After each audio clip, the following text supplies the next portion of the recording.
출애굽기 21장 1절에서 11절까지 말씀입니다. 내가 백성 앞에서 세울 벽규는 이러하니라.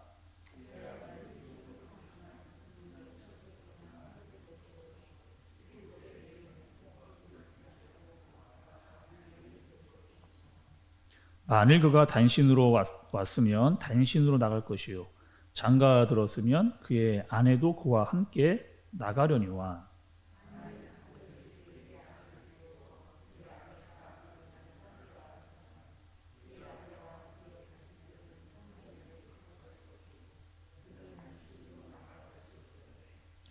만일 종이 분명히 말하기를 내가 상전과 내 처자를 사랑하니 나가서 자유인이 되지 않겠노라 하면,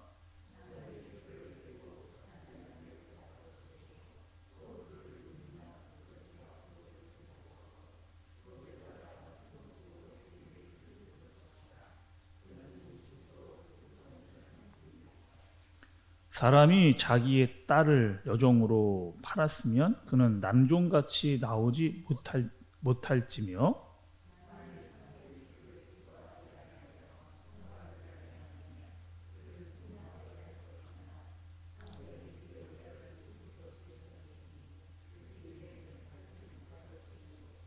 만일 그를 자기 아들에게 주기로 하였으면 그를 딸같이 대우할 것이요,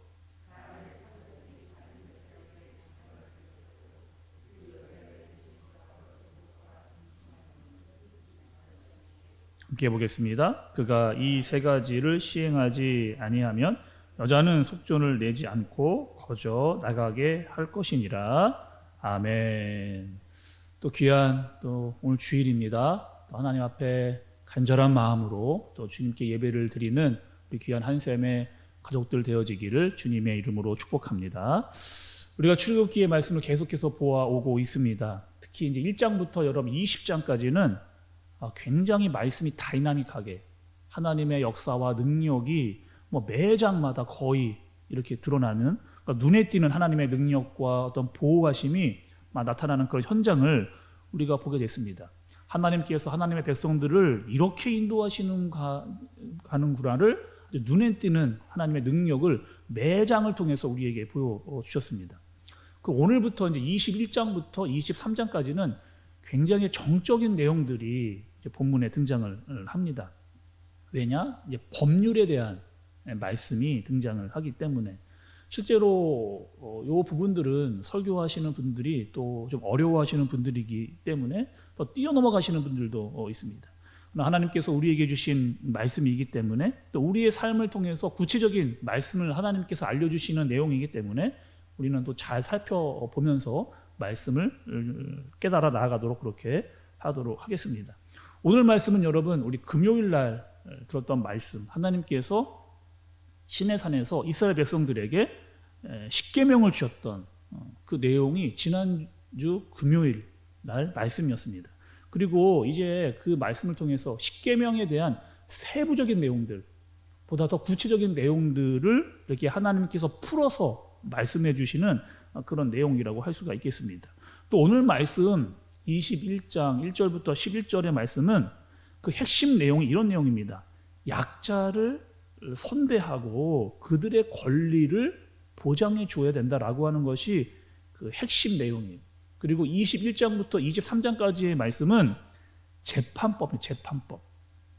그래서 하나님께서 모세에게 십계명을 주시고 또 백성들을 살아가면서 어떤 문제가 생겼을 때 이 문제에 대해서 재판하고 처리할 수 있는 방법에 대한 그 내용을 하나님께서 주신 내용이 나오게 되는 겁니다. 그리고 여러분, 재판법 중에서 오늘 말씀 보면 제일 먼저 나오는 이 말씀 중에 하나가 뭐냐면 종에 대한 규례에 대해서 말씀을 하고 있는 겁니다. 여러분, 그 당시에 이스라엘 백성들이 종이 되는 경우는 어떠한 경우였을까요? 이스라엘 백성들이 종이 된다. 그 경우는 어떤 경우였을까? 그러니까 살다가 보면 여러 가지 어려운 상황을 만나게 되고, 그로 인해서 많은 빚을 지는 경우가 생기기도 여러분 이렇게 하잖아요. 그리고 그 많은 빚을 갚아야 되는데 갚을 수 없는 상황이 되면 그 돈을 갚을 수 없게 되면 내 몸을 팔아서 그 사람에게 종이 되는 그런 상황이 연출되게 되는 겁니다. 그래서 종이 된 그 사람을 하나님께서 오늘 말씀을 통해서 어떻게 말씀하시냐면 제7년이 되면 그 사람을 놓아주라는 겁니다. 아무리 그가 많은 빚을 지었다 할지라도 7년째가 되면 그를 놓아주되 후히 대접해서 내보내라. 이렇게 하나님께서 말씀을 하시는 거죠. 왜냐? 하나님께서 왜 그렇게 말씀을 하셨느냐? 이스라엘 백성들이 여러분 어떠한 사람인가요? 애굽에서 종살이를 했던, 너희는 원래 종이었는데 하나님께서 은혜를 받은 사람들이 너희들이 아니냐. 그런데 자신의 동족들이 어려움을 당해서 종이 되었는데 7년이 돼도 그들에게 자유를 주지 않는다라고 하는 것은 이방 사람들과 같다는 거예요. 이방 민족과 다를 것이 없다. 그러니까 너희가 이방인처럼 해서는 안 된다는 거예요. 왜? 너희는 은혜를 받은 사람들이기 때문에 그렇다는 거예요. 당시에 이방 민족들은 여러분 종을 많이 가지고 있는 것이 부의 상징이었습니다.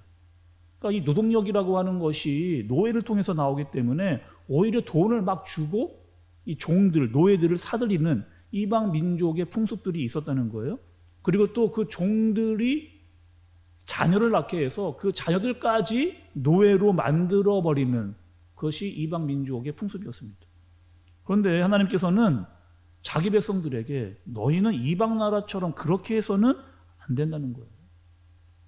7년이 되면 그 종이 아무리 많은 빚을 지었다 할지라도 그에게 자유를 주고 재물을 주어서 나갈 수 있도록 하게 하라고 하는 것이죠. 그러니까 한 사람의 인생이 노예가 돼서 일평생을 다 수고와 이런 어떤 슬픔 가운데에 놓여질 수는 없다. 그리고 그 인생에게도 안식과 평안이 주어진다라고 하는 사실을 하나님께서 이 법규를 통해서 알려주시는 내용입니다. 그래서 이스라엘 백성들은 이 말씀에, 하나님의 말씀에 순종을 해야 되는 거죠. 그리고 하나님께서는 이 말씀, 이 규례를 통해서 이스라엘 백성들에게 계속 구원의 메시지를 그들에게 보여주고 계시는 겁니다. 그러니까 종에게 자유를 주지 않는 것은 하나님의 은혜를 모독하는 것이다. 이렇게 하나님께서 말씀을 하고 계시는 겁니다.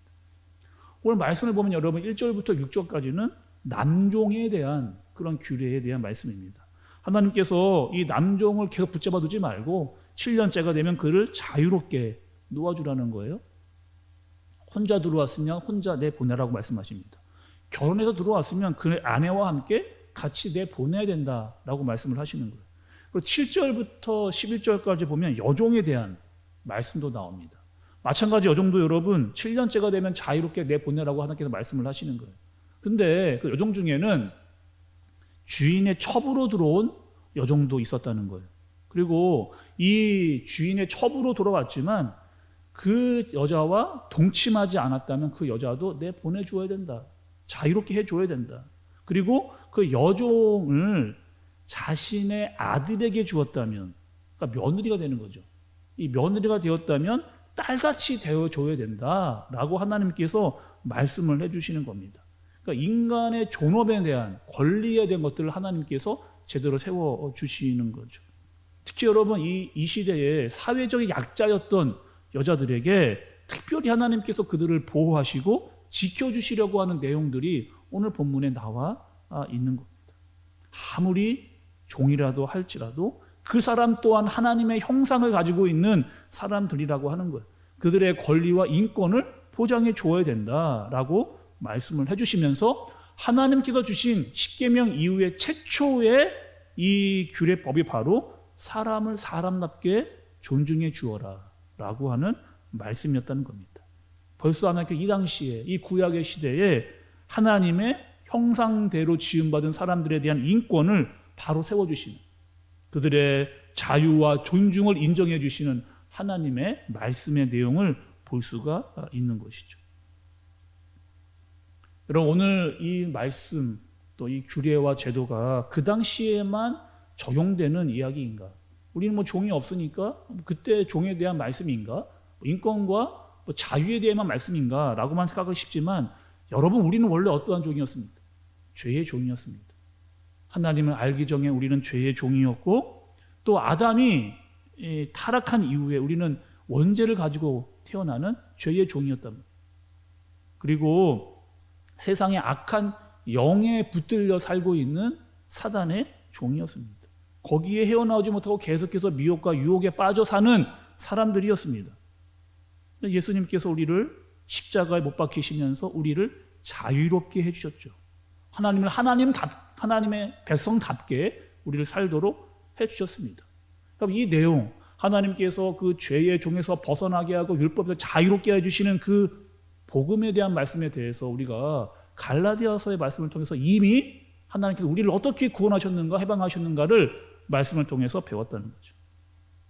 그리고 이 종의 제도가 함축하고 있는 것은 영적인 의미가 있다라고 하는 겁니다. 우리가 하나님 앞으로 나아올 때 죄의 종이었던 우리를 하나님께서 예수 그리스도와 결혼하게 하시고 또 연합하게 해주셔서 우리는 더 이상 종의 신분이 아니라 자녀와 신부의 신분까지 끌어올리시는 하나님의 역사를 우리가 깨달아 알아야 한다는 겁니다. 그래서 율법 속에는요, 여러분, 이 규례 속에는 하나님의 은혜가 흐르고 있다라고 하는 사실을 알아야 돼요. 그 속에 하나님의 은혜가 있다는 거죠. 하나님이 주시는 말씀의 의도가 있다라고 하는 거죠. 특히 여러분, 율법은 뭐였습니까? 우리가 그리스도를 알기 전에 우리는 죄의 상태였다라고 하는 이 사실을 깨닫게 해주시는 것이 율법의 역할이었어요. 그리고 그리스도를 보내서 우리를 자유롭게 하시고 우리를 그의 신부되게 해주시는 자리까지 끌어올리셔서 우리의 신분과 존중을 세우셨다라고 하는 하나님의 말씀을 깨닫게 해주시는 겁니다. 오늘 말씀을 통해서 여러분, 우리는요, 은혜를 받은 자는 은혜를 알고 살아야 된다. 은혜를 베풀고 살아야 된다라고 하는 하나님의 말씀입니다. 또 나만 하나님의 백성으로 살 것이 아니라 하나님의 이 은혜로 말미암아 사람에 대한 존중과 또 자유가 그 사람들에게 임하게 되었다라고 하는 사실을 알려줄 수 있는 사람이어야 한다는 거죠. 여전히 세상에는 죄의 종으로 묶여 살고 있는 많은 사람들이 있습니다. 그러나 그 죄에서 해방될 수 있는 능력이 오직 예수 그리스도께 있다라고 하는 사실을 우리가 전해야 되는 것입니다. 이것이 바로 하나님의 백성의 올바른 삶의 원리이고 사람을 사람답게 대할 수 있는 원리라고 하는 사실을 우리가 깨달아야 된다는 것이죠. 오늘 율법의 말씀을 통해서 여전히 율법 속에도 하나님의 말씀과 하나님의 마음이 흐르고 있다라고 하는 사실을 여러분 아시기를 바랍니다. 그리고 하나님의 은혜를 깊이 깨닫는 자로, 특별히 여러분 십자가의 정신은 무엇이었어요? 하나님을 사랑하고 내 이웃을 사랑하라고 했던 그 말씀을 깊이 깨달아 아시면서 하나님을 사랑하고 또 한 영혼에 대한 어떤 존중과 또 자유와 사랑에 대한 마음을 가질 수 있는 저와 여러분들 되어지시기를 주님의 이름으로 축복합니다. 기도하겠습니다. 하나님 아버지, 오늘 말씀을 통하여 그 당시에 종에 대한 이야기로만 생각을 했습니다. 그러나 바로 내가 종이었고 세상의 종이었고 악한 죄의 영에 끌리던 종이었습니다.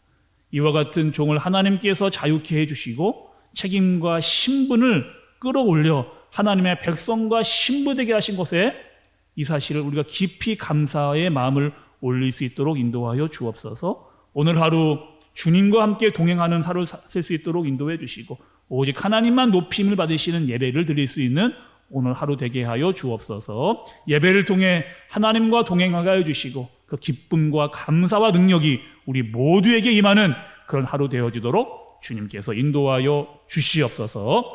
예수님의 이름으로 기도드리옵나이다. 아멘.